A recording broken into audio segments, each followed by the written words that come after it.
Hello everyone, welcome back to the channel हिडोजन with Aradhya Priyanka. और आज का टॉपिक है कि हम बच्चों को क्लीनिंग कैसे सिखाएं, हाइजीन मेंटेन करना, उनको सेल्फ हाइजीन मेंटेन करना कैसे बताएं। तो स्पेशली गाइज, ये जो हाइजीन मेंटेन करने का प्रोसेस होता है बच्चे आपसे देख के सीखते हैं। ऐसा नहीं कि आप कुछ भी बच्चे को बोल दीजिए और आप खुद फॉलो नहीं करिए तो बच्चे वो चीज़ बिल्कुल नहीं करेंगे। हो सकता है कि डर से, आपकी वजह से, आप सामने देख रहे हो तो कर लें, बट वो आदत उनके अंदर नहीं पड़ती है। और वैसे भी कहा जाता है कि जो घर होता है वो बच्चे का फर्स्ट स्कूल होता है और पेरेंट्स उनके फर्स्ट टीचर होते हैं। तो वो अपने घर के एटमॉस्फेयर को देख के, अपने पेरेंट्स की आदतें देख के सीखते हैं।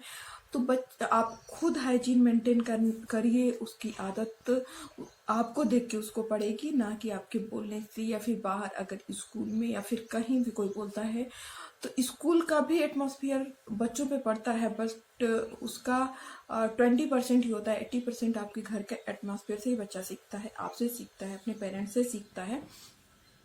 तो पहले आप हाइजीन मेंटेन करिए, उसको आदत डालिए। और ये प्रोसेस जो है ना, बचपन से बच्चा बाय बर्थ से जब आप करते हो तो आपकी आदत बनी रहती है। आपको ऐसा नहीं कि उसको सिखाने के लिए आप करते हो, तो जब आप करते रहते हो तो वो देख देख के सीखता रहता है।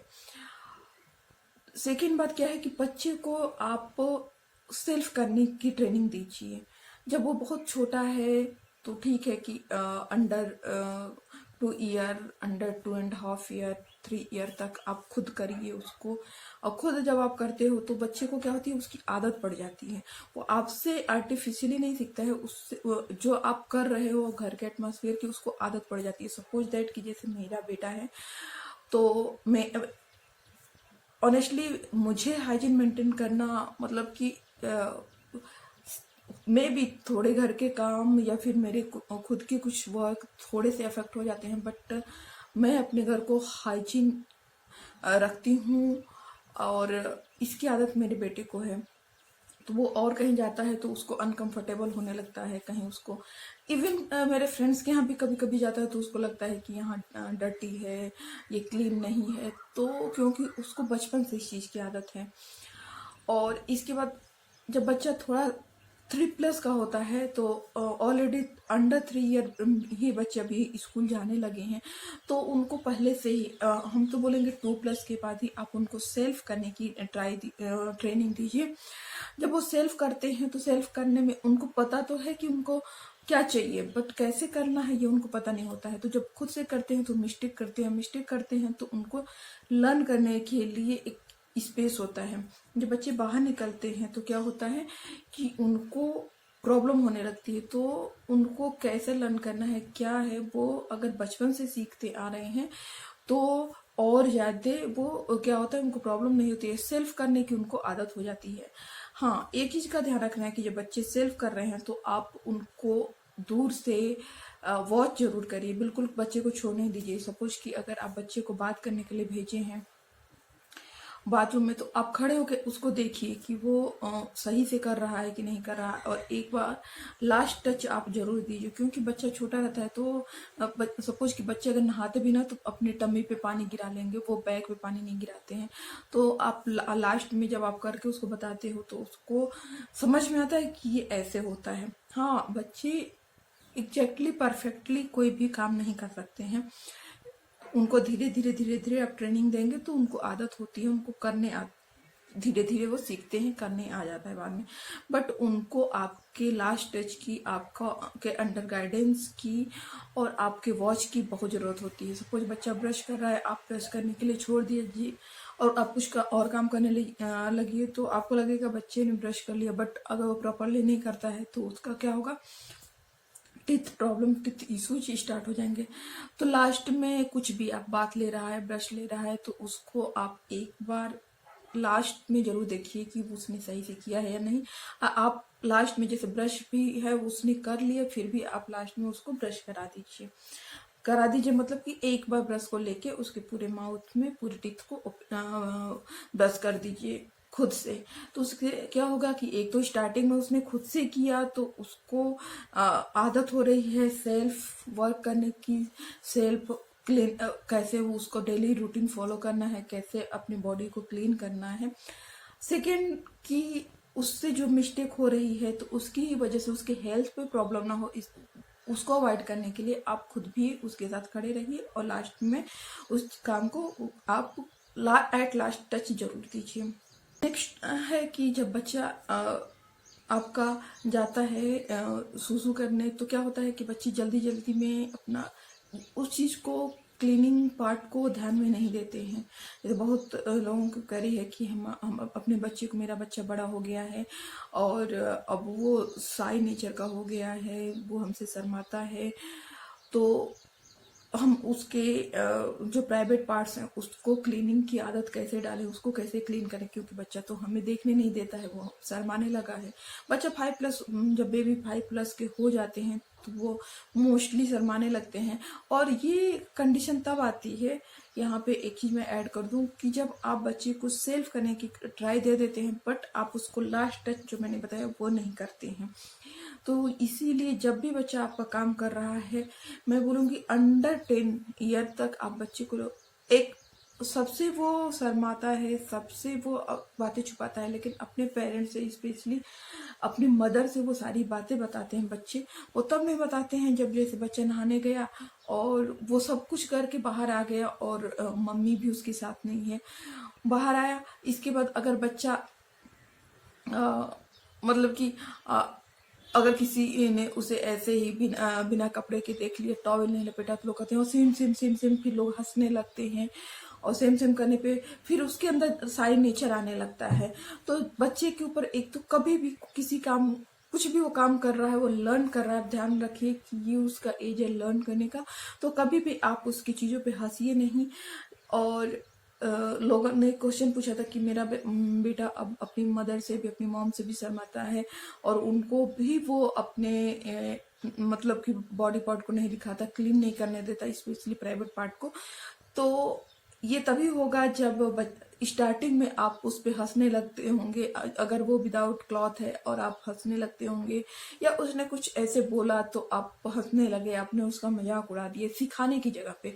वहां पे आपको क्या करना है, उसको लर्न कराना है। आप लर्न कराने की जगह पे आप हंसने लगे तो वो उसको धीरे धीरे धीरे धीरे आपसे भी वो शर्माने लगा, आपसे भी वो दूरी मेंटेन करने लगता है। तो स्पेशली पेरेंट्स को मेरा एडवाइस है कि कभी भी लर्निंग स्टेज में बच्चे को आप खुद से दूर नहीं करिए, सेफ करने की ट्रेनिंग दीजिए, बट आप उसको लास्ट टच जरूर दीजिए।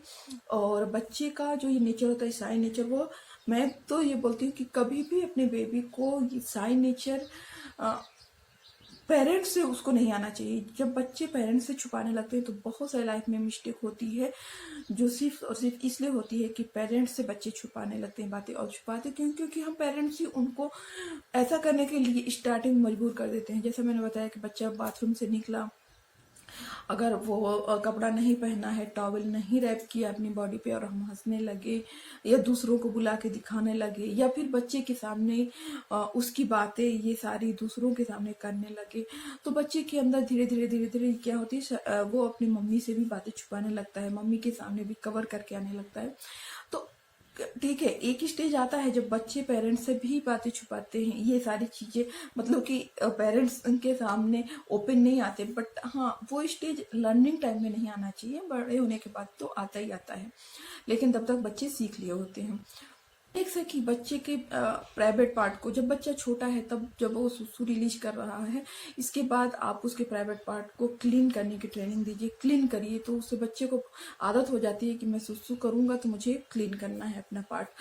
तो जब वो बड़ा होता है तब भी आप उससे एक बार वो जो सुसु कर रहा होता है, बच्चे जब बड़े होते हैं तो खुद से सुसु करने लगते हैं, और इसके बाद अगर वो नहीं क्लीन कर रहा है तो आप उसको बार बार जब बोलेंगे कि आपने ये मिस्टेक कर दिया, आपने नहीं किया, तो उसको उसकी आदत हो जाती है। तो बच्चे को सुसु रिलीज करने के बाद भी उसके प्राइवेट पार्ट को वॉश करने की ट्रेनिंग दीजिए। इससे क्या होता है कि उसको हाइजीन मेंटेन रहता है, उसको वहां पे कुछ भी इन्फेक्शन नहीं होता है। नहीं तो क्या होगा कि अगर सुसु का कुछ भी पोर्शन उसके बॉडी में रह जाता है, लगा रह जाता है, तो वहाँ इन्फेक्शन होने के चांसेस होते हैं। नेक्स्ट टॉपिक है कि नाइट के टाइम पे मोस्टली क्या होता है कि नाइट में बच्चों को नींद आने लगती है, लोग ऐसे ही सुला देते हैं। मुझे कभी भी आदत नहीं है कि अपने बच्चे को नाइट टाइम में बिना क्लॉथ चेंज किया, बिना क्लीनिंग किए मैं उसको सुलाऊं। कभी अभी मतलब कि हम जब जर्नी में होते हैं, कहीं और होते हैं, मोस्टली जब वो छोटा था तब तो मैं ट्रेन में अगर जर्नी करती थी तब भी मैं उसको वाइप करके और नाइट क्लॉथ पहना के ही सुलाती थी। तो जब बच्चा अंडर 3 ईयर का है, अंडर 5 ईयर तक आप इस चीज को अप्लाई कर सकते हो कि बच्चे का 3 ईयर तक है तो पूरे बॉडी को आप वाइप से क्लीन करके और उसको वाइप से क्लीन पूरी बॉडी को करिए, उसके सारे प्राइवेट पार्ट को भी करिए, उसके प्राइवेट पार्ट को, अंडर आर्म्स को, पाम को और उसके फिट को, ये पोर्शन तो स्पेशली आप क्लीन करिए, फेस को क्लीन करिए। इसके बाद आप बच्चे को मसाज दीजिए और नाइट क्लॉथ पहना के सुलाइए। मसाज इसलिए इम्पोर्टेंट है क्योंकि बच्चे को जब मसाज हम देते हैं तो उसकी बॉडी रिलैक्स हो जाती है और उसको नींद बहुत अच्छी आती है, पूरी नाइट वो अच्छी नींद लेता है, इसलिए मसाज करना जरूरी है। लेकिन बच्चे को बिना क्लीनिंग किए कभी भी मसाज नहीं करिए। उससे क्या होता है कि उसका जो ओपन पोर होते हैं, स्किन के ओपन पोर होते हैं, उस पर डस्ट, ऑलरेडी स्किन पे डस्ट कुछ भी पार्टिकल लगा हुआ होता है। बच्चे वैसे भी ओपन एरिया में खेल रहे होते हैं, कहीं बाहर जाते हैं तो वहाँ वो फर्श पे भी लोड के खेलने लगते हैं और ग्रासेस पे खेलते हैं, तो बहुत सारे पार्ट जो होते हैं उसकी बॉडी पे चिपके होते हैं। वैसे टाइम में अगर बच्चे को आप वैसे ही सुला दिए या वैसे ही आप मसाज कर दिए बिना क्लीनिंग के, तो क्या होगा कि मसाज के साथ, ऑयल के साथ कुछ पार्ट जो होते हैं उसके स्किन के जो छोटे छोटे रो, ये जो हेयर्स होते हैं उसमें जो पोर होता है उस पे वो चिपक जाएंगे और जिसकी वजह से उसका पोर क्या होगा, क्लोज हो जाएगा और उसकी स्किन मतलब अच्छे से और हेल्दी नहीं रह पाएगी क्योंकि पोर तो आपने क्लोज कर दिया। तो इस चीज को आप ध्यान रखिए कि जब भी बच्चे सोने के लिए जाए उससे पहले उसको नींद आने लगे इसका वेट नहीं करिए। एक टाइमिंग बना लीजिए, बच्चे के सोने से आधे घंटे 1 घंटे पहले आप इस प्रोसेस को कर सकते हो क्योंकि आप बच्चे को जब मालिश कर लेते हो तो आधा घंटा वो खेलता है तभी वो सोता है बच्चा। तो आप उसको अंडर 3 ईयर का है तो बच्चे को पहले वाइप से क्लीन कर दीजिए और जो डे के कपड़े हैं उसको रिमूव करके इसके बाद आप मालिश करिए और उसको नाइट के क्लॉथ पहनाइए। और वाइप करते टाइम मैंने बताया कि उसके private part, under arms, specially in सब एरिया को अच्छे से क्लीन कर दीजिए। इसके बाद अगर बच्चा 5+ है तो आप वाइप से नहीं क्लीन कर सकते हो क्योंकि बच्चा बड़ा हो गया है, तो आप गर्म पानी से, अगर बच्चा सपोर्ट कर रहा है तो उसके लेग और हैंड को क्लीन कर दीजिए। वार्म वाटर से करना चाहिए। वार्म वाटर से क्या होता है, गुनगुने पानी से, बिल्कुल गर्म पानी से नहीं, गुनगुने पानी से करना चाहिए। इससे क्या होता है कि बच्चे को जो बॉडी होती है ना, आप खुद टच करिए वार्म वाटर तो कितना रिलैक्स फील होता है। अगर अपना फिट डिप करिए तो बहुत रिलैक्स फील होता है। तो वार्म वाटर से आप करेंगे तो वो ऑलरेडी उसको जो थकान होती है ना, ऐसा लगता है कि वो निकल रही है, तो वो रिलैक्स होने लगता है। और अगर पूरे बॉडी को आपको क्लीन करना है तो आप उसमें गर्म पानी में कपड़ा डालिए, उसको निचोड़ के ड्राई कर लीजिए, मतलब कि उसमें पानी नहीं रहे, और पूरे बॉडी को आप वाइप कर दीजिए। वाइप की तरह ही आप पूरे बॉडी को क्लीन करके फिर उसको मसाज करिए और फिर क्लीन क्लॉथ पहना के ही बच्चे को सुलाइए। इससे 2 चीजें होती है, एक तो जब आप बच्चे को नाइट ड्रेस बनाते हैं तो उसको पता चल जाता है कि मुझे सोना है, वो रिलैक्स हो जाता है और इसके बाद वो खेलने की ट्राई या ऐसी कोई ट्राई नहीं करता है जिससे जो डे की एक्टिविटी होती है, उसकी नाइट की एक्टिविटी और डे की एक्टिविटी ऑलरेडी चेंज हो जाती है जब बचपन से आप उसको आदत डालते हैं। और जब मसाज होता है तो ऑलरेडी उसकी बॉडी रिलैक्स हो जाती है और वो सो जाता है। तो यहाँ मेरा कंक्लूजन ये है कि बच्चे को जो भी हाइजीन मेंटेन करना है, क्लीनिंग की आदतें हैं, वो सब कुछ उसको बचपन से और आपको सिखानी है, आपको करनी है, तो आपसे वो खुद ऑलरेडी सीखता है। और बच्चे पे हमेशा आप वॉच रखिए। आप जब उसका मसाज कर रहे हैं, उसको नहला रहे हैं, तो एक बार आप वॉच जरूर करिए कि उसकी बॉडी में कुछ भी दिक्कत तो नहीं है, कोई प्रॉब्लम तो नहीं है। इसीलिए एक बार लास्ट टच करना जरूरी होता है, बच्चे को कोई प्रॉब्लम तो नहीं है ये देखने के लिए, क्योंकि बच्चे बहुत जल्दी क्या होते हैं, भूल जाते हैं चीज़ों को, वो किसी और चीज़ की तरफ अट्रैक्ट हो जाते हैं और अपनी प्रॉब्लम भूल जाते हैं। अगर कुछ प्रॉब्लम होती भी है तो थोड़ी देर के लिए उनको याद रहता है, फिर खेलने में वो भूल जाते हैं। तो जब आप उसको देखते हो, नहलाते हो, मालिश करते हो, तो ये आपको ऑब्जॉर्व होता है। बच्चा बड़ा है, आप फुल बॉडी मसाज नहीं कर सकते, फिर भी उसके बैक पे, उसके लेग पे, फेस पे ये सब मसाज आप कर सकते हो, उसके ओपन हैंड पे। तो ये सब जब आप कर रहे हो तो आप उसको देखिए कि उसको कहीं चोट तो नहीं लगी है खेलने के टाइम में, उसको कुछ इचिंग कुछ भी प्रॉब्लम तो नहीं है। तो आप क्या होता है स्टार्टिंग में आप इसको सॉर्ट आउट कर लेते हो। तो होप गाइज ये वीडियो आप लोगों को पसंद आया होगा और हेल्पफुल रहा होगा। तो आप इसको लाइक जरूर करिएगा और शेयर करिएगा ताकि दूसरों को भी हेल्प मिल सके, आइडिया मिल सके। और हाँ, चैनल पे नए हैं तो चैनल को सपोर्ट जरूर करिएगा और सब्सक्राइब करिएगा। फिर हम मिलते हैं नेक्स्ट वीडियो में। Till then bye bye.